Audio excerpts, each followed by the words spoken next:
Bem-vindos aqui ao canal Quem Sabe, meu nome é Marcos Mendonça e hoje vamos falar, tomando como ideia inicial, um livro de Bobbio Noberto de 1909 denominado Direita e Esquerda, Razões e Significados de uma Distinção Política.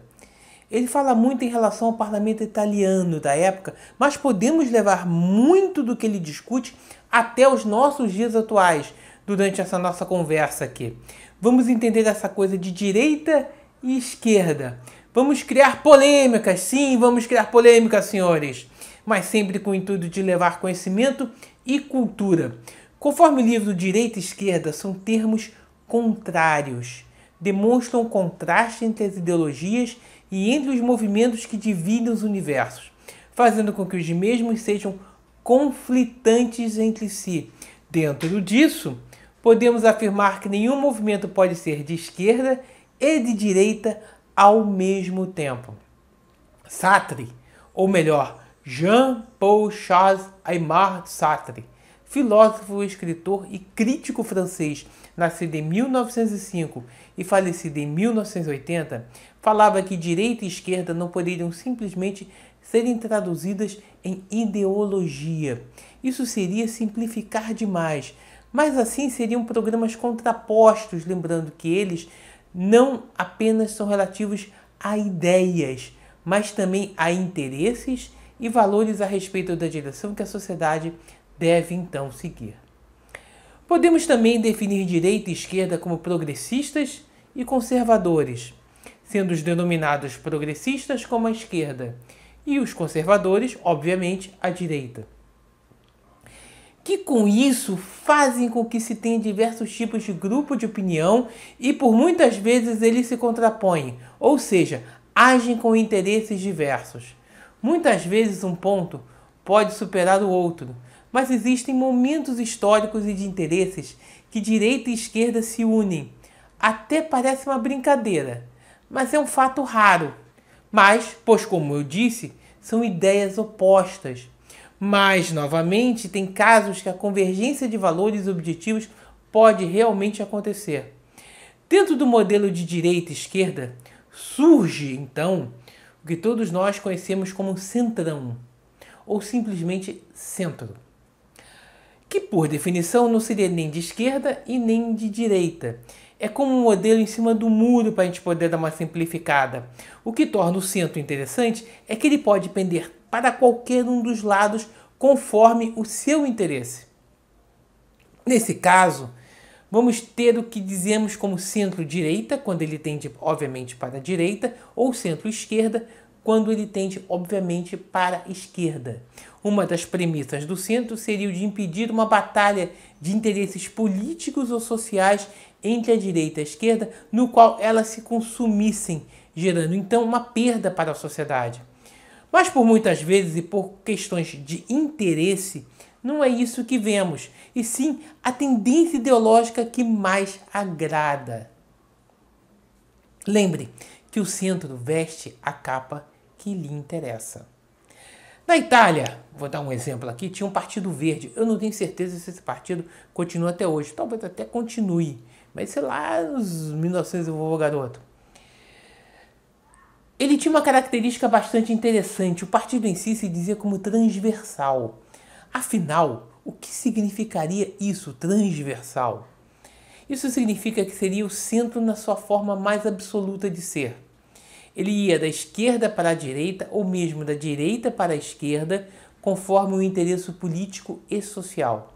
Um partido com uma mobilidade de ideias seria como aquela brincadeira de quem está comigo.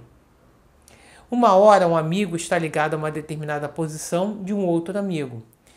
Esse mesmo amigo, em outro momento, ele está ligado a outro amigo com ideias antagônicas àquele amigo anterior. Meus avós diziam que isso era remar conforme a maré, ou melhor, para onde ela aponta. Mas voltando agora à nossa velha direita e esquerda, sempre que houver o predomínio de uma das partes, a outra com certeza sempre há de existir. Ou seja, a direita ela não mata completamente a esquerda, assim como a esquerda não consegue matar completamente a direita. Até porque para a democracia é salutar a alternância de poderes entre eles. Sobre regimes, podemos dar o exemplo do regime comunista, que outrora foi forte com a União das Repúblicas Socialistas Soviéticas, ou simplesmente o RSS, que veio decaindo durante todo o século XX. Lembra do Gorbachev? Lembra do Reagan? Pediu, senhor Gorbachev, por favor, derrube esse muro. Então, chegando a levantar a máxima, nessa época, se a esquerda ainda seria viável ou se ela mesma existiria. Esse regime soviético ele mostrou uma esquerda que era historicamente limitada no tempo e levou a uma certeza que hoje temos bastante evidente dentro do nosso ecossistema político. Existem diversas esquerdas, assim como existem diversas direitas. O que periga dentro do conceito de direita e esquerda são os que consideramos como extremistas. São aqueles que podemos chamar de revolucionários ou contra-revolucionários. São a ala extremista, contrapostos à ala moderada. Extremos, no caso das ideologias de direita e esquerda, sempre tendem a ser além, tornando seus membros reféns dos seus pensamentos. Sendo mais claro, os extremistas não entendem um mundo que não seja o deles, ideias que se contraponham às deles. Qualquer ideia contrária para o extremista não expõe a realidade que ele acredita e que impõe para aqueles que ele tenta doutrinar, sendo assim de esquerda ou de direita. Vamos lembrar que o moderado é naturalmente democrático. Coloco assim dentro desta linha pensamentos de extremista como antidemocráticos. Mas o que seria democrático?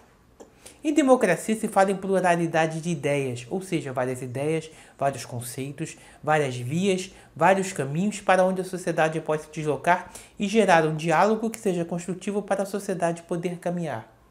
Lembre que democracia é o domínio da camada média, ou podemos dar como sinônimo de mediocracia. Mas o que isso significaria? Se pegam a ideia de ambos os lados, tira um consenso comum, uma média, e assim seria dirigida a sociedade. Dentro de tudo que falamos aqui, podemos dizer que enquanto existirem os conflitos, a visão diferenciada entre esses lados não poderá desaparecer. Recomendo a leitura do livro de Lapond, de 1981, A Topografia das Percepções Políticas. É uma das grandes obras sobre esse assunto. O assunto é longo, mas é importante para entender melhor essa polarização.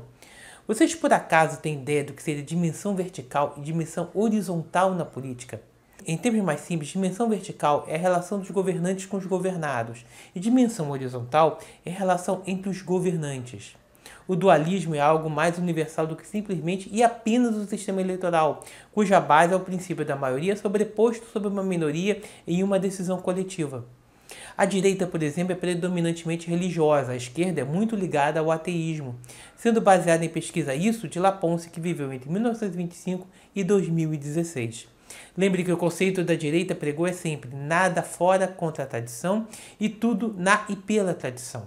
Dentro desse formato, todo aquele de direita é acima de tudo preocupado em salvaguardar a tradição, enquanto a partida na esquerda seria a ideia de libertar seus semelhantes das cadeias a eles impostas pelos privilégios de raça, casta, classe e etc. Essa ideia é a versão romantizada do assunto, muitas vezes ultrapassadas ou deturpadas em cima dos ideais da política. Durante a Revolução Francesa, 6 ideologias surgiram, dividimos elas entre clássicas e românticas. As clássicas seriam o conservadorismo, o liberalismo e o socialismo científico, e as românticas, por sua vez, seriam o anarcoliberalismo, o fascismo e o tradicionalismo. Mas devemos salientar que tanto em uma sociedade liberal quanto em uma sociedade de liberdade de mercado, geram desigualdades, e a desigualdade dos homens ela é natural, intrínseca e não se podendo eliminar, e que se pode ter com isso consideradas como hierarquias. Dentro de tudo que falamos, podemos dizer que direita e esquerda não são conceitos absolutos, mas sim relativos. Nada impede hoje quem é de direita vir de esquerda, e assim como é quem é de esquerda vir a ser de direita, desde que isso se torne claro dentro de sua concepção de ideias.